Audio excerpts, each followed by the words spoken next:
Ritu personal issues, personal allegations ఇవన్నీ social మీడియాలో కావచ్చు, మెయిన్ స్ట్రీమ్ న్యూస్లో కావచ్చు రచ్చగా తిరుగుతున్నాయి.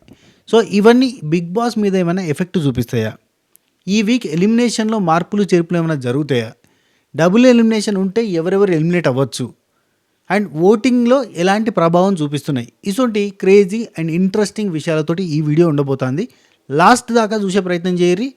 వీలైతే ఎక్కడైనా మీకు నచ్చినట్టు అనిపిస్తే లైక్ కొట్టే ప్రయత్నం చేయండి, అట్నే హైప్ ఇచ్చే ప్రయత్నం చేయండి. షురూ చేద్దాం by. First of all, voting మీద ఎఫెక్ట్ ఉంటుందా అంటే ఖచ్చితంగా ఉంటుంది. కానీ ఎంతవరకు ఉంటుంది అంటే ఎలిమినేషన్ వరకు ఉంటుందా అనేది మన ఓటింగ్ ట్రెండ్స్ అని చూస్తే మనకు అర్థమైపోద్ది. ఫస్ట్ థింగ్, ఈ వీక్ అన్అఫీషియల్ పోల్స్ అంటే నిన్ననే స్టార్ట్ అయింది కాబట్టి అన్అఫీషియల్ పోల్స్ డే 1లో ఎట్లుంటున్నాయో ఎండ్ ఆఫ్ ద డే కూడా అట్నే ఉంటున్నాయి. దానికి కారణం ఏంటిదంటే బిగ్ బాస్ చూసే ఆడియన్స్ తాలూకా పల్స్ మారింది. లైక్ మనకి అరవింద సమేతలో డైలాగ్ లాగా ప్రతి 30 సంవత్సరాలకు ఒకసారి బ్రతుకు తాలూకు ఆలోచన మారుతుంది. దాన్ని సినిమా వాళ్ళు ట్రెండ్ అంటారు, వ్యాపారవేత్తలు ఫ్యాషన్ అంటారు, రాజకీయ నాయకులు తరం అంటారు, అదే మామూలు జనం జనరేషన్ అంటారు.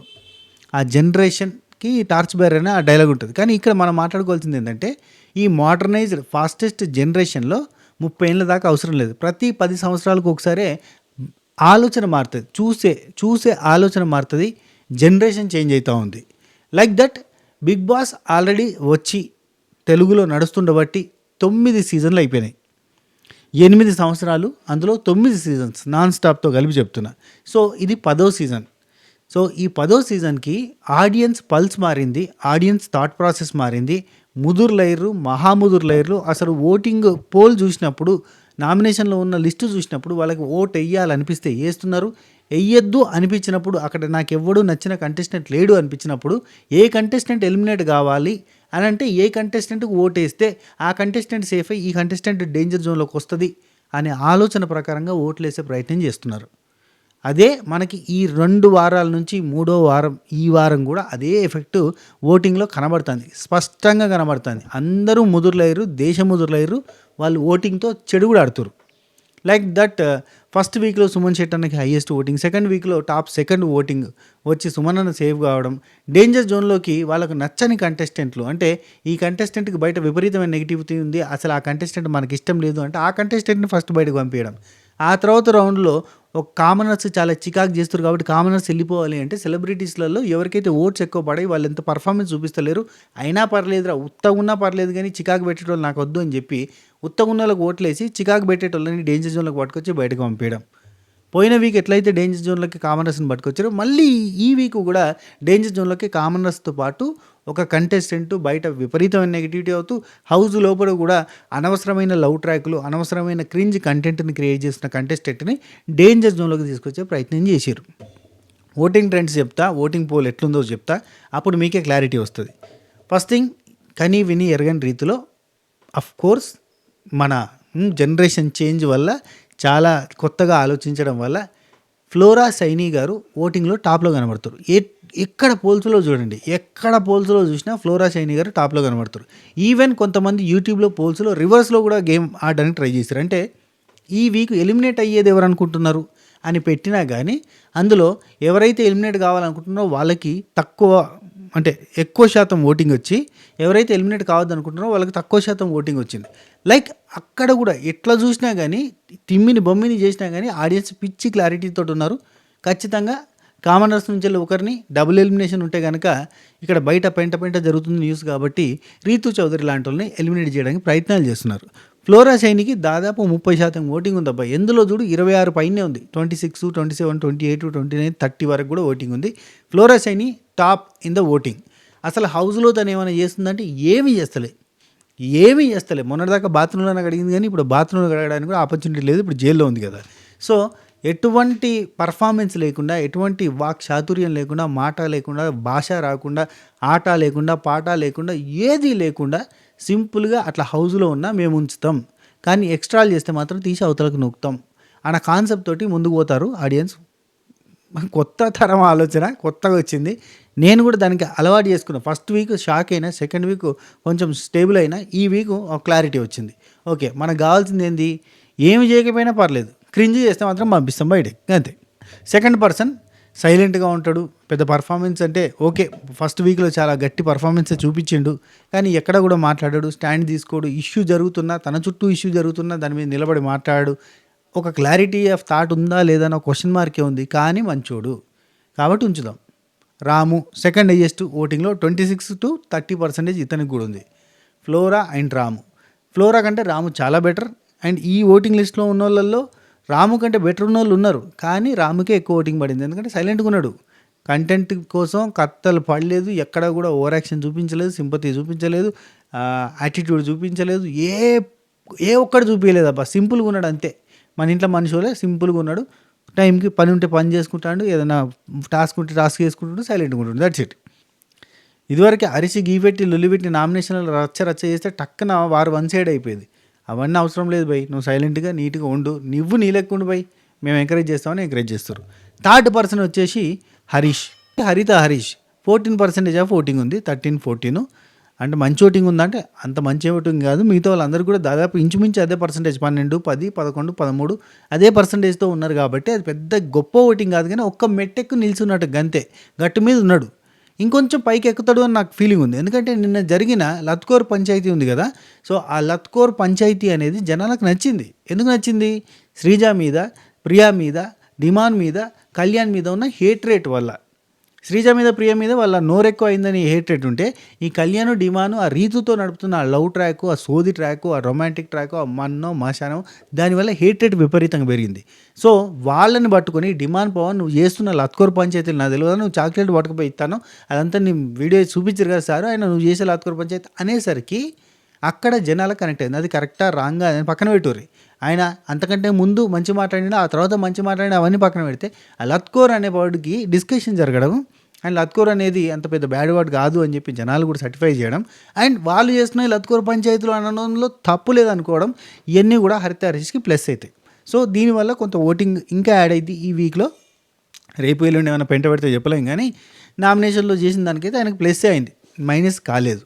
ఇక నెక్స్ట్ ప్లేస్లో ఉన్నది రీతూ చౌదరికి దాదాపు 12% ఓటింగ్ ఉంది. కళ్యాణ్ పడాలకు కూడా ఖచ్చితంగా 12% ఓటింగే కనబడుతుంది. 11-12 ఆ మధ్యలోనే ఇద్దరికీ కనబడుతుంది. జంట పక్షులు పోయి డిమాండ్ పవన్ని కూడా కలిపేస్తే ట్రెంట పక్షులు అన్న త్రీ పక్షులు 3 ఇలాది ట్రయాంగిలా, రెక్టాంగిలా, పెంటాంగిల్ ఈజ్ కరెక్ట్ వర్డ్.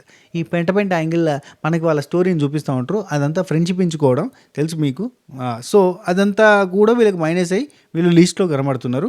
అండ్ వీళ్ళకి సపరేట్గా ఇంకేమైనా ఓటింగ్ పడుతుందా, ఫర్దర్గా టాస్క్ల ద్వారా పడుతుందా అంటే పడే సిచ్యువేషన్ అయితే కనబడతలేదు. కానీ వీళ్ళు డేంజర్ జోన్లో ఉన్నారంటే వీళ్ళకంటే డేంజర్ జోన్లో ఉన్న ఇంకో పర్సన్ ఉంది, అదే ప్రియా శెట్టికి చాలా తక్కువ ఓటింగ్ పడడానికి కారణం లిటరల్లీ శ్రీజ అండ్ ప్రియా వీళ్ళిద్దరి కాంబినేషన్లో వస్తున్న పంచాయతీలు. వీళ్ళు ఒకరు మాట్లాడితే ఇంకొకరు మాట్లాడడం. ఇప్పుడు వీళ్ళకి మించిన పెంట పెడుతుంది డిమాండ్ పవన్, రీతు, కళ్యాణ్ వీళ్ళు. కానీ వీళ్ళిద్దరికి బ్యాడ్ నేమ్ ఎందుకు వస్తుంది? వీళ్ళు ఏమైనా మిస్బిహేవ్ చేస్తారు అబ్బాయిలతోటి? లేదు కదా. అయినా కానీ వీళ్ళకి ఎందుకు బ్యాడ్ నేమ్ వస్తుందంటే సింపుల్ అబ్బా, వీళ్ళ చేష్టలు చూస్తే కనబడతాయి. ఏది ఈ డిమాండ్ పవన్, కళ్యాణ్ వీళ్ళు చేష్టలు చూస్తే కనబడతాయి.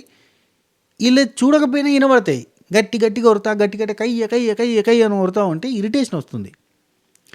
అదేంటంటే నెగిటివిటీ కంటే ఇరిటేషన్ వచ్చింది, చికాకు వచ్చినప్పుడు ఏంటంటే ఎంబడి పంపించే ప్రయత్నం చేస్తారు. ఇప్పుడు మనీష్ విషయంలో జరిగింది అదే. నెగిటివిటీ వస్తే ఉంచుతారు, చూస్తారు. వీడు పాజిటివ్, వీడు నెగిటివ్, వీడు విలన్, వీడు హీరో. ఇప్పుడు హరీష్ ఉన్నాడు, విలన్ కైండ్ ఆఫ్ థింక్లో పోతూ ఉంటాడు, హీరో కైండ్ ఆఫ్ థింక్లో పోడు. ఆ టైప్లో కనబడుతుంది. నెగిటివిటీ ఉంటుంది హరీష్కి, కానీ నెగిటివిటీ ఉంటుంది, పాజిటివిటీ ఉంటుంది. 2 యాంగిల్స్ చెక్ చేస్తూ ఉంటారు. ఇక్కడ ఏంటంటే చికాకు వస్తుంది, ఇరిటేషన్, వాయిస్ ఇరిటేషన్ కావచ్చు, అరవడం కావచ్చు. అసలు ప్రియాకి అంత రాకపోయేదేమో, శ్రీజతో కంపెనీగా ఇద్దరు ఒకటే మాట అన్నట్టుగా, ఒకటే మాట ఒకటే బాణం అన్నట్టుగా ఇద్దరు ఎక్కడైనా కలిపి రావడంతో డబల్ డోస్ అయిపోయింది. ఈ డబల్ డోస్ వల్ల ఇటొక చెవికి చెరగోలు తగులుతారు. గీయ గుమ్ ఎన్నింటి మీదకి వెళ్ళి తొందరగా వాళ్ళని పంపించాలన్న ప్రయత్నం చేస్తున్నారు. ఇప్పుడు శ్రీజ ఉంటే కూడా శ్రీజకు కూడా లీస్ట్ ఓటింగే ఉండేది. శ్రీజ మీద, ప్రియా మీద బిగ్ బాస్ టీం చాలా ఎక్కువ హోప్స్ పెట్టుకొని వాళ్ళని చాలా ప్రీషియస్గా అనుకున్నారు. కట్ చేస్తే వాళ్ళ దగ్గర నుంచి వచ్చిన అవుట్పుట్కి వీళ్ళు ఫ్యూజులు ఎగిరిపోయినాయి బీబీ టీంకి. ఎంబటే మళ్ళీ ఈ అగ్ని పరీక్షలో ఉన్న ఇంకో ఇద్దరు ఫీమేల్ కంటెస్టెంట్స్, అనుష రత్నం లాంటి వాళ్ళు, దివ్య నిఖిత లాంటి వాళ్ళని తీసుకొద్దామన్న ప్రయత్నం చేస్తున్నారు. నా సజెషన్ ఏంటంటే ఇంకొంచెం లోతుకి వెళ్ళి వాళ్ళిద్దరే కాకుండా వాళ్ళకంటే కొంచెం యాక్టివ్గా ఆడిన వాళ్ళు ఉన్నారు, గట్టి వాయిస్ పెట్టిన వాళ్ళు ఉన్నారు, వాళ్ళని పట్టుకొస్తే బెటర్ ఏమో అనిపిస్తుంది. అండ్ మేల్ కంటెస్టెంట్స్లో నాగా లాంటోళ్ళు ఓకే, నాగా గుడ్ కంటెస్టెంట్, పట్టుకొస్తే బెటరే. సో ఇది అయితే ఇంక చాలా ప్లాన్ చేస్తున్నారు. బీబీ టీమ్ సూపర్గా ప్లాన్ చేస్తుంది, నెక్స్ట్ లెవెల్లో ప్లాన్ చేస్తుంది. కొంచెం తేడా కొడితే వాళ్ళని పంపించేసి ఇంకో కొత్త వాళ్ళని దించే రకంగా ఆలోచిస్తున్నారు. చాలా చాలా చాలా అడ్వాన్స్డ్గా ఆలోచిస్తున్నారు. మనం ఎంత ఊహించుకుంటే దానికి మించినంత వాళ్ళు ప్లాన్ చేస్తున్నారు. దానికి సంబంధించిన అప్డేట్స్ వీడియో దీనికంటే ముందు పెట్టినా చూడకపోతే చూసే ప్రయత్నం చేయరు, ఖతర్నాక్ ఉంటుంది. వాళ్ళు ఎన్ని రకాల cards, wild cards, royal cards, AP cards, అబ్బాబ్బా, ఒక్కటి కాదు రెండు కాదు, బాణాలు జమ్మ దించడానికి రెడీగా ఉన్నారు. సూపర్గా ప్లాన్ చేస్తున్నారు. రైట్. సో ప్రియా శెట్టికి అందరికంటే లీస్ట్ ఓటింగ్ ఉంది, కానీ ఇక్కడనే ట్విస్ట్ ఉంది. అదేంటంటే డబల్ ఎలిమినేషన్లో భాగంగా ఇద్దరిని పంపించాలి అన్నప్పుడు, వాళ్ళు ఒక కామనర్ని ఒక సెలబ్రిటీని పంపాలి అనుకున్నప్పుడు ఖచ్చితంగా రీతు చౌదరి ఎలిమినేషన్ రౌండ్లో ఉంటుంది. అండ్ ఇంకొకటి, బయట జరుగుతున్న పెంట పనుల వల్ల రీతు చౌదరికి ఫర్దర్గా ఓటింగ్ పడకపోవచ్చు, పడదు కూడా. అండ్ ప్రతి దగ్గర కూడా నెగిటివ్ న్యూసే. ఇప్పుడు రీతు చౌదరికి సంబంధించిన ఏ పోలు పెట్టినా ఈ న్యూస్ గురించి బాగా మాట్లాడుతున్నారు. ఇన్స్టాగ్రామ్లో కావచ్చు, యూట్యూబ్లో కావచ్చు, న్యూస్ ఛానల్స్ దగ్గర కావచ్చు, ఎక్కడైనా కానీ ఈ న్యూస్ బాగా వైరల్గా తిరుగుతుంది. కాబట్టి ఈ వారం బచాయిస్తే కానీ రీతు చౌదరి నెక్స్ట్ వారానికి కొంచెం ఆ బయట ఉన్న నెగిటివిటీ తగ్గే ఛాన్స్ ఉంటుంది. కానీ బీబీ టీం కూడా ఏం ఆలోచిస్తుంది, బయట ఇంత నెగిటివ్గా రూమర్స్ తిరుగుతున్నప్పుడు ఈ కంటెస్టెంట్ని మన హౌస్లో ఉంచుకుంటే షోకి కూడా నెగిటివిటీ వస్తుంది కదా అని ఒక రకంగా ఆలోచిస్తుంది. రెండో రకం ఏంటంటే, ఇది కూడా నెగిటివ్ అయిన పబ్లిసిటీ కదా, అవుతుంది కదా కానీ అని ఇడిచిపెడుతుంది. కానీ ఇలాంటి ఇష్యూస్ జరుగుతున్నప్పుడు, ఇలాంటి కేసెస్ అంటే అది ఒక పాజిటివ్ యాంగిల్ కేసు, లేదంటే ఏదో చిన్న యాక్సిడెంట్ కేసు అట్లాంటిది కాదు కదా. ఇదేంటంటే ఇల్లీగల్కి సంబంధించిన ఆ కైండ్ ఆఫ్ అఫైర్స్కి సంబంధించిన న్యూస్ కాబట్టి, సో ఖచ్చితంగా షో మీద నెగిటివ్ ఇంపాక్ట్ పడుతుంది అని చెప్పి రీతు చౌదరిని ఎలిమినేట్ చేయడానికి ఖచ్చితంగా ప్లాన్ చేస్తారు. సో ఇందు మూలంగా మనం తెలియజేయండి ఏమనగా, ఖచ్చితంగా ఒక సెలబ్రిటీ కంటెస్టెంట్, ఒక కామనర్ కంటెస్టెంట్ ఎలిమినేట్ కావచ్చు డబుల్ ఎలిమినేషన్లో. లేదు అంటే ఓన్లీ రీతును పంపించినా ఆశ్చర్యపోకర్లేదు. ఓటింగ్ని కింద మీద కొంచెం అటు ఇటు చూసుకుంటారు, చూసుకొని రీతు చౌదరిని బయటకు పంపించే ఛాన్సెస్ ఆర్ వెరీ హై. లేదు ఖచ్చితంగా ఓటింగ్ ప్రకారంగానే పోతారు అని అంటే ఈ వీక్ ప్రియా శెట్టి ఎలిమినేట్ అయ్యే ఛాన్సెస్ ఉన్నాయి.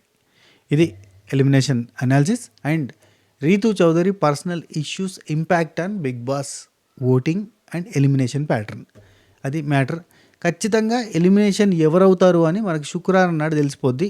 ఒక్క 2 రోజులు ఆగితే గురువారం సాయంత్రం కానీ శుక్రవారం నాడు కానీ నేను మీకు క్లియర్ కట్ అప్డేట్ ఇస్తాను. ఓటింగ్ కూడా మనం ఆ రోజు వరకు చూస్తే అన్అఫిషియల్ పోల్స్లో ఇంకా ఏమన్నా చేంజెస్ ఉంటున్నాయా, లేదు ఇదే ప్యాటర్న్లో ఓటింగ్ కంటిన్యూ అవుతుందో తెలుస్తుంది. రీతు చౌదరికి ఫర్దర్గా ఓటింగ్ పడే chances very very very low. ఏదైనా అద్భుతమైన కంటెంట్ ఇస్తే, అద్భుతంగా స్టాండ్ తీసుకుని, అద్భుతంగా నిలబడి గట్టిగా మాట్లాడితే, ఏదైనా ఈ పులిహోర కంటెంట్ నుంచి దూరం పోయి ఏదైనా సాధిస్తే, గిఫ్టెన్సీ లాంటివి సాధిస్తే కొంత బూస్ట్ హార్లిక్స్ బోన్విటా వస్తుంది. కానీ ఆర్ఎల్స్ ఖచ్చితంగా ఎలిమినేట్ అయ్యే ఛాన్సెస్ ఎక్కువ ఉన్నాయి. ఇది మ్యాటర్. ఈ వీడియో మీకు నచ్చిందని అనుకుంటున్నా, ఎందుకంటే ముందు కూడా చాలా ఇంట్రెస్టింగ్ వీడియోస్ ఉన్నాయి. Like midnight live updates. నిన్న రాత్రి ఆ నామినేషన్ ప్రాసెస్ తర్వాత శ్రీజ ఏడుస్తున్నప్పటి నుంచి వాళ్ళు పడుకునేదాకా ఏమేమి మాట్లాడుకున్నారు, చాలా ఇంట్రెస్టింగ్ విషయాలతో ఆ వీడియో ఉంది, అది చూసే ప్రయత్నం చేయండి. దానికంటే ముందు అప్డేట్స్ వీడియో ఉంది, అది కూడా చూసే ప్రయత్నం చేయండి. నిన్న నైట్ రివ్యూ చూడకపోతే అది కూడా చూసే ప్రయత్నం చేయండి. ఓకేనా? Thank you so much.